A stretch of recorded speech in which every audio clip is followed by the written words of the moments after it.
I was very fortunate enough to have loving parents, good education, and with reasonably good academic skills. I was fairly determined to do something extraordinary. As I grew up, I built myself a good career in human resources, got married to a wonderful person, and became mother to a beautiful child. I was on cloud nine. What else could I expect? Life was perfect. But as they say, the excitement in life doesn't continue forever.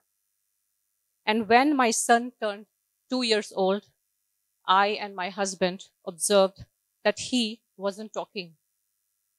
In fact, he was not doing any activity that the kids of his age usually do. And there were behaviors that we did not understand. So we got him diagnosed and we found out that there are certain developmental delays that he's going through, which is making all these challenges so difficult for him. In fact, what other kids would do so easily, naturally, and effortlessly seemed like an endless struggle for him. So if you have met any parent with special kids, you will see that their experience actually follows a pattern. It starts with a shock. It's like you have been hit by a rock on your face. And then there's denial. You say, no, this can't happen to my child. They're all wrong. He's fine. She's fine. And then there is frustration because you see this happening in front of you every day. And then you feel helpless. You may fall into depression. And then there's a point when you say that, okay, I'm trying to do everything that I can.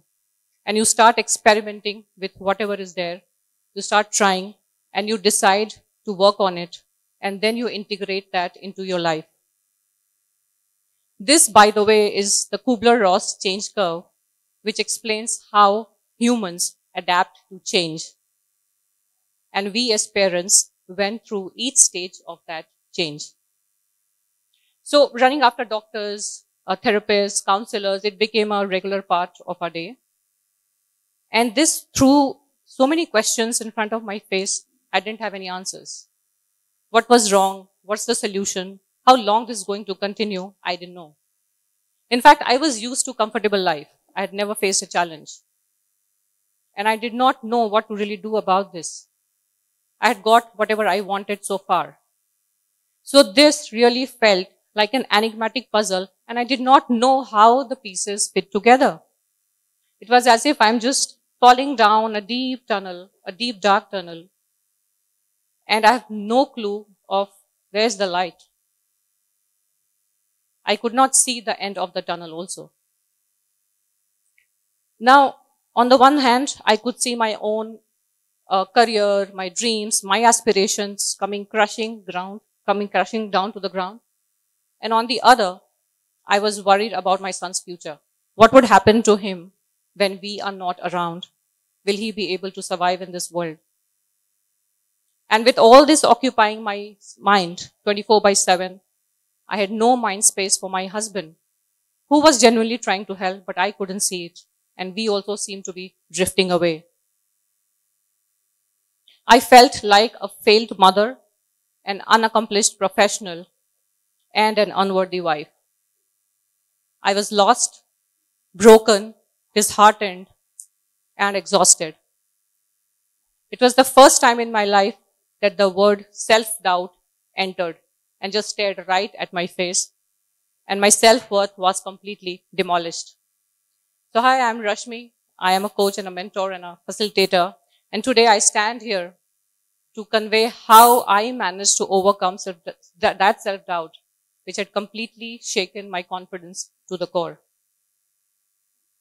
So what happens to you when, let's say, you fail your exam, or you fail in any enterprise, or even in a relationship?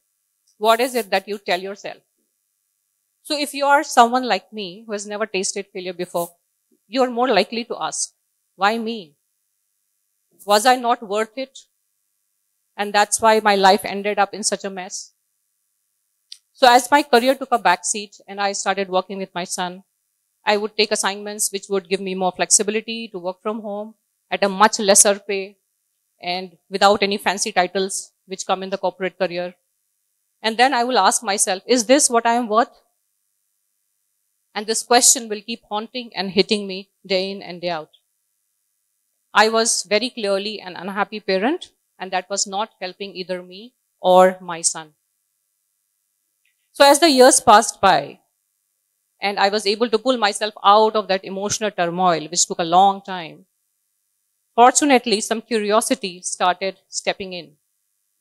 And I started observing myself and my son, and I would ask this question. As an HR professional, we know that every human has potential. Then why is it? Where's the potential for my son? Where's the potential for myself?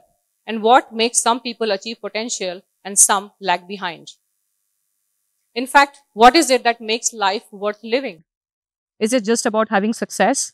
And is success just about earning a particular amount of money?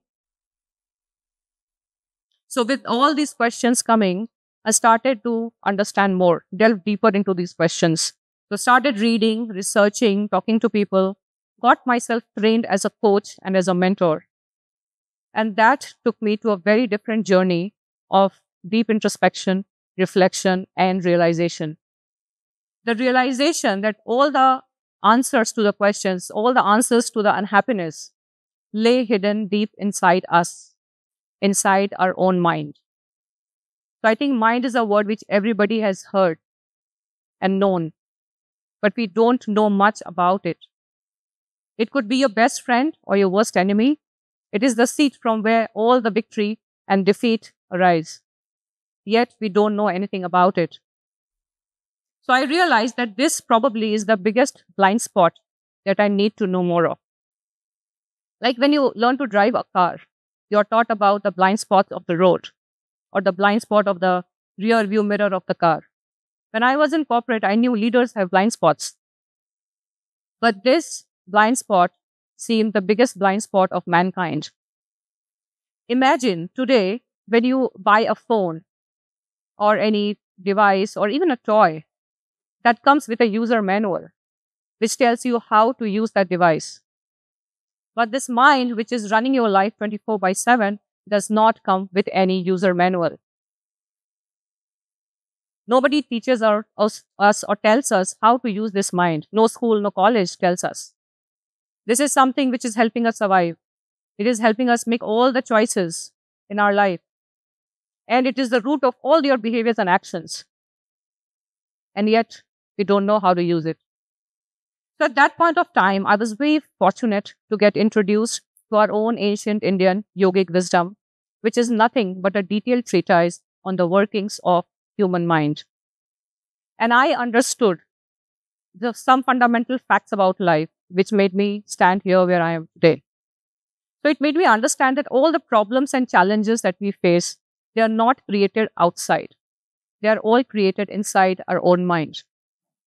And very interestingly, it's not only the problems which are inside, the solutions to those problems also remain hidden inside our own body and mind.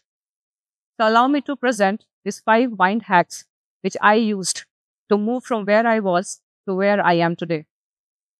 But before I go there, let me ask you a question. How many of you have some negative thoughts every day? And you can raise your hand. Great. So many of us, right? Even I have sometimes. In fact, various research has shown that humans on an average have thousands and thousands of thoughts every day. In fact, the estimates range somewhere between 6,000 to 60,000 thoughts per day. And what is most interesting is that the research says that most of these thoughts are negative. And many out of them are same repetitive thoughts. So what does that mean? As humans, we are probably stuck in this rut of negative repetitive thoughts. And what does that lead to? Each thought creates a feeling. A feeling creates an action, and an action creates a result. So if you want to change the result, you got to change your thoughts. So once I realized that, I started questioning my thoughts.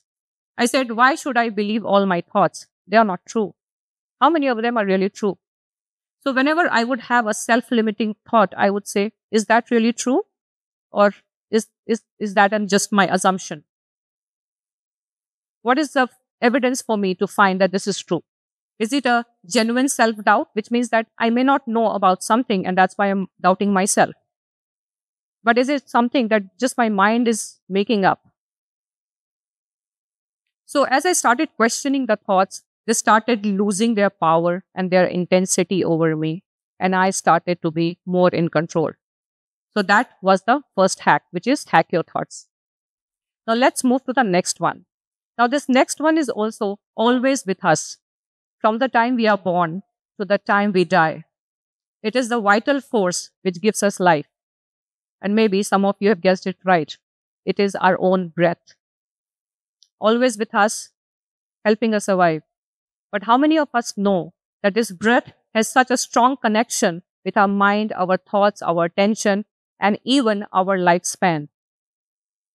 So in a book called Autobiography of a Yogi, written by Swami Paramhansa Yogananda, he has mentioned that animals who have certain breathing rates, and their breathing rates could be associated with their lifespan. So if you have seen a dog breathe, have you ever seen how a dog breathes? They take very fast breaths. They take around 40 to 50 breaths per minute. And their lifespan is close to 15 to 16 years. On the other hand, a giant tortoise, if you would have seen one, it takes around 4 breaths per minute, and it can live up to around 300 years.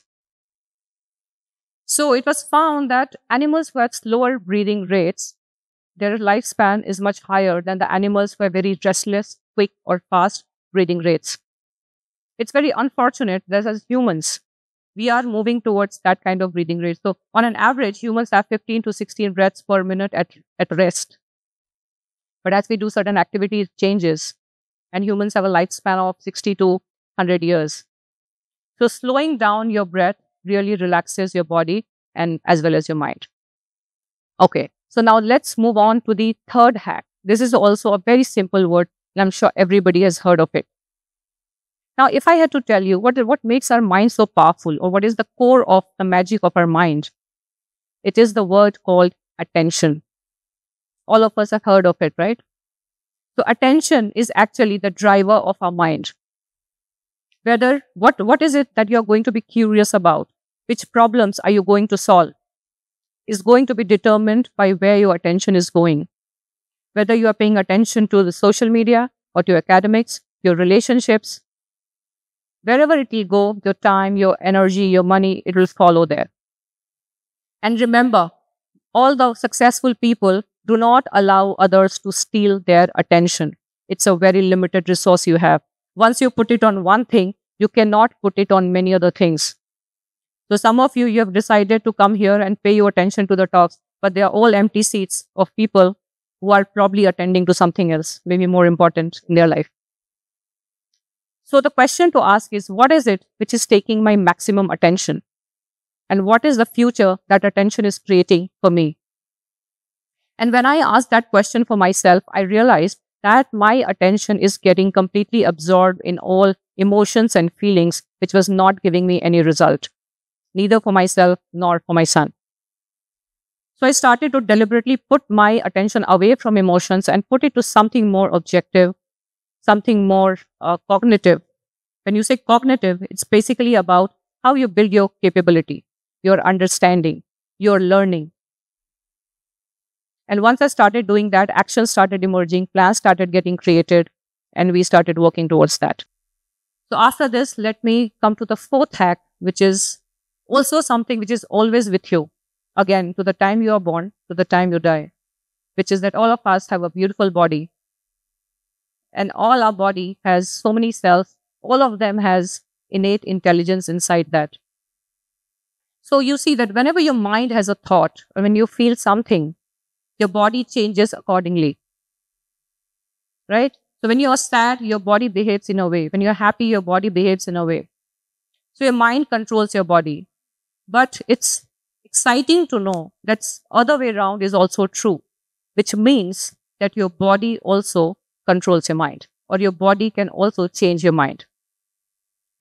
Amanda Blake, who is a very famous somatic coach, in her book, Your Body is Your Brain, has mentioned various examples of how she has helped many people move from emotional and mental stuckness just by using their body differently, by changing their gesture, their posture, and the way they talk, the way they walk, the way they converse. They have been able to create very different results in their life. So observe yourself when you're not confident, when you're fearful, how your body feels. And when you change it to a different body language, how does that make you feel? Now, coming to the last one, which is also something that we do day in and day out, use of words in our conversation. The words that you use in all your internal or external dialogues. Those are the words which are creating your world. These are the words which are manifesting in your thoughts. So it is imperative that we use these words to create those positive thoughts and whatever you may want in your life. Remember that your mind is automatically creating so many negative thoughts and it's repeating them. It's extremely important that we consciously use positive words and we continue to repeat them. In fact, Martin Seligman, who is the father of positive psychology, he says the ratio of negative to positive thoughts should be 5:1. Sorry, the ratio of positive to negative should be 5:1. Yeah. So for every one negative thought that you have, you need 5 positive thoughts to counteract that. How many of us are able to do it? So I started to use very important times of night, like the time before you go to sleep and that time when you wake up in the morning are the most important times when you should use the words which is what you want to manifest in your life, and repeat them. Because that's how you're going to counter all the negative thoughts and words which have become part of our life.